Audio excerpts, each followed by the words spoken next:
Finalmente criei uma máquina do tempo, melhor, o relógio do tempo. É isso? Agora eu posso viajar para o futuro e saber quais são os números sorteados da loteria. E assim ficarei muito rico. E depois voltarei para o meu início de partida. É uma boa ideia. Então lá vou eu, o futuro me aguarda. Ano 2024.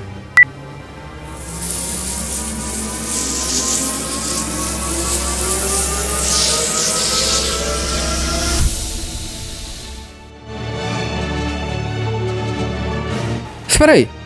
Aqui não é o ano 2024? Opa, amigo, pode me dizer aonde estou e em que ano estou? Cara, desde a quinta revolução industrial tivemos um grande avanço no desenvolvimento de inteligência artificial. Bem-vindo ao ano 3000, São Paulo, onde os robôs dominam tudo. Ah, entendi, muito obrigado então.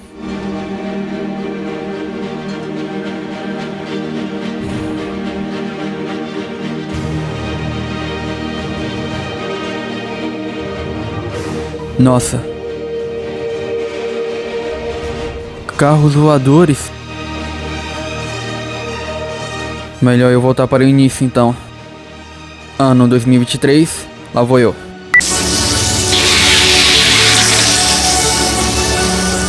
A possibilidade de viajar no tempo é algo que intriga muitas pessoas há vários anos, né? Ainda que isso permaneça discutível, algumas pessoas já afirmaram com toda certeza ter viajado para o passado ou para o futuro. Como é o caso de um homem que teria criado uma máquina do tempo, depois desapareceu por completo. E é isso que você vai conferir no vídeo de hoje. A misteriosa história de Mike Madman, o homem que teria criado a máquina do tempo. Eu me chamo Ryan e seja bem-vindo a mais um vídeo do canal Mistério Oculto.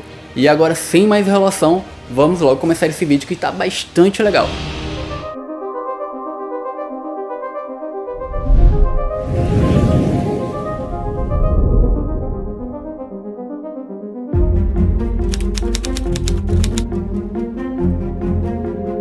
No ano de 1995, em uma cidade, Strawberry, no Missouri, Estados Unidos, um certo estudante de engenharia elétrica de 21 anos de idade que se chama Mike Madman Marcum, um jovem bastante notável pelos colegas e professores, por sua alta capacidade de inteligência. Na época da faculdade, Mike teve uma ideia um tanto quanto maluca e controvérsia. Bom, o seu objetivo era acertar os números da loteria para ficar rico, mas até aí tudo bem, né? Quem é que não quer ficar rico? Só que a bizarrice dessa história é o seu plano para acertar os números da loteria. Então ele decidiu criar nada mais e nada menos uma máquina do tempo. Isso para viajar no futuro e ver qual eram os números sorteados. E depois disso ele voltaria no seu início de partida e jogar os números na loteria. Foi aí que ele se organizou na varanda de sua casa para criar a máquina do tempo. E ele chamou de Escada de Jacó. E essa é a primeira versão que ele criou. Era bastante simples, a qual era basicamente duas varetas metálicas, um pouco distante uma da outra, para criar um arco elétrico que iria subir e depois desaparecer. E além de adicionar um laser de disco compacto e também modificado, o resultado seria uma redução na resistência de ar entre dois polos. E daí quando o Mike ligou o aparelho, ele percebeu algo bastante estranho. Havia uma marca de calor semelhante a um asfalto quente, porém o diferencial é que a marca parecia um vórtice circular. Então naquele momento o Mike não tinha entendido o que havia acontecido e para testar sua experiência, resolveu jogar um parafuso de metal através do vórtice. Então foi aí que algo estranho aconteceu. Ao invés do parafuso só atravessar o vórtice e cair no chão, Mike disse que o parafuso desapareceu por alguns instantes e de repente reapareceu a alguns metros dali. E com isso Mike percebeu que conseguiu criar um tipo de máquina do tempo. Pois bem, foi a conclusão que ele tirou, né? Até porque o parafuso teria ido alguns segundos para o futuro e como um bom cientista, ele continuou realizando vários testes. Só que infelizmente o laser de CD que ele utilizou acabou pegando fogo. Mas isso não foi tão ruim assim, pois ele tinha percebido que se fosse numa próxima máquina, ele precisaria fazer algumas mudanças como os transformadores maiores, pois a máquina precisava de mais energia. O grande problema é que esses transformadores que ele precisava são muito caros, e Mike não tinha nenhuma condição financeira muito boa para conseguir esses equipamentos. Só que assim, ele tinha algo que era muito melhor do que o dinheiro.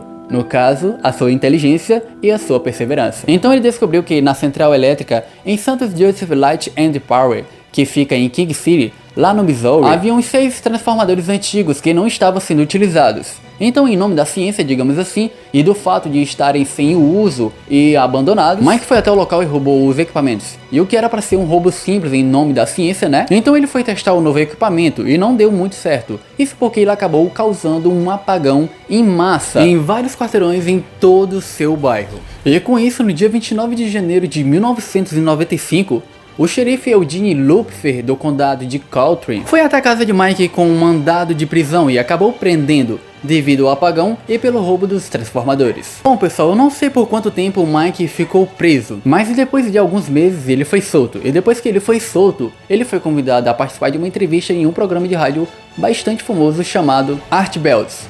No programa ele contou toda a sua ideia da máquina do tempo e também do experimento do parafuso, aquele que atravessou o vórtice e caiu alguns segundos depois e alguns metros de distância. E além disso, Mike disse que continuaria seu experimento e iria construir sua máquina do tempo, porém sem ir contra a lei, né? Causar apagões ou roubos. Só que o problema é que ele não tinha dinheiro nenhum, nem equipamentos suficientes. Então, durante a entrevista, para aproveitar a oportunidade de aparecer em um programa de rádio famoso, ele passou seu telefone caso alguém quisesse patrocinar ele, ou seja, ajudar no seu experimento. E isso acabou funcionando, porque durante 3 dias, Mike recebeu uma centena de ligações sem parar. Muitas dessas ligações eram de pessoas curiosas, mas outras lhe ajudaram com o financiamento e também com as peças de reposição.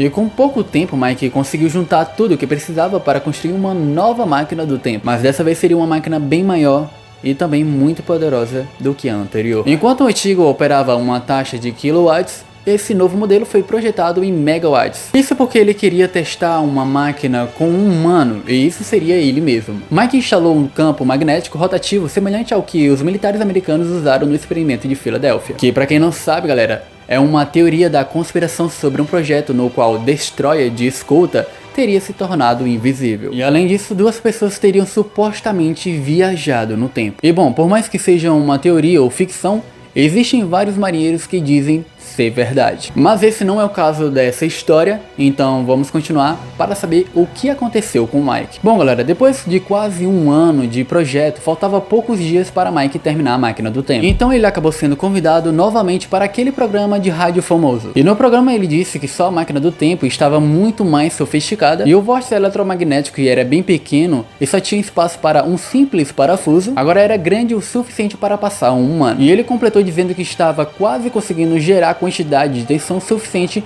para gerar a máquina, e que quando ele fosse testar a máquina, ele ia levar apenas o celular. E o programa finalizou com Mike passando dessa vez o endereço de sua residência ao invés de seu telefone. Ele também disse que a máquina ficaria pronta em mais ou menos 30 dias. Bom, se ele passou o endereço ou não, ou se era verdadeiro ou não, isso infelizmente não dá pra saber. E a última entrevista dele aconteceu lá em 1996. E 1 ano depois, em 1997, Mike simplesmente desapareceu.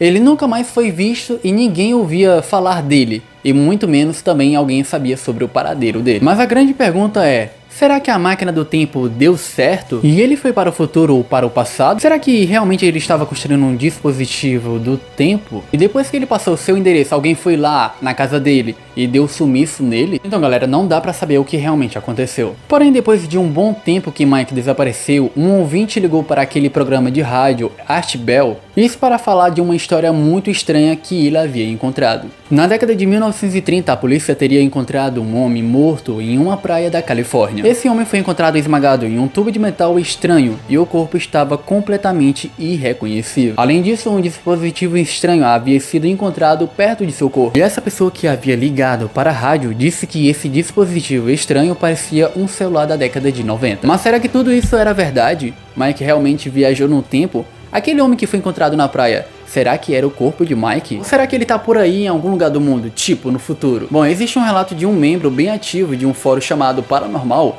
que disse que Mike estaria vivendo no Havaí, um pouco antes do começo da pandemia, e estava tentando juntar dinheiro para voltar ao continente americano. Mas você aí, o que acha dessa história? Qual a sua opinião sobre essa história misteriosa? E o mais importante de tudo isso, você acredita mesmo que ele viajou no tempo? Comente aí. Se você curte esses tipos de histórias, curte aí para eu saber se realmente vocês estão gostando, e assim eu vou trazer mais vídeos desse tipo. Caso você não seja inscrito ainda no canal, se inscreva agora para não perder nenhum vídeo aqui do canal. Então é isso, eu vou ficando por aqui, até uma próxima, valeu!